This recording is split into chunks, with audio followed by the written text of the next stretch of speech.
Hi, it's Mark here. Where are we today? We're down in Bedford and we've got a flood in a house, and this little baby is a space heater. Now what it's doing, it's taking the water out of the flood. The flood came from upstairs, and this little baby, I'll get in front of it, although I'll only stay in front of it a little while. There's our little flame.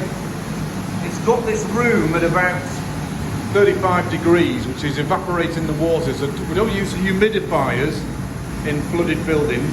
Now this little baby here, this is an air fan, and what that's doing, I'll go around here a little bit, what that's doing is directing the air that way, and the space heater is blowing that way, so it's actually directing the air, some of the hot air, over into that doorway and into the rest of the building. So you can see it's now dry. These have been running for a fair amount of time. Here's another one running on gas. We've got rid of the water from the flood. The flood came from the loft, which is up there, and what it's done is it's expanded the doors, because it's obviously the whole place has got wet. But you can see it's actually working. It's drying the house up very nicely. There's no sign of water anywhere. Now we've got signs of water on the ceiling. We have got a bit of bowing on the ceiling, so I might have to overboard that. But we're actually looking pretty good.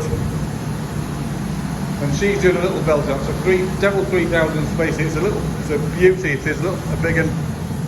There's another one just as a reserve with a gas bottle. And there's another one that's on hire as well. And these are reserved just in case they break, because the electronic ignitions break on them, the gas lines, these things split, and so you've got to make sure everything works on them as you get them in.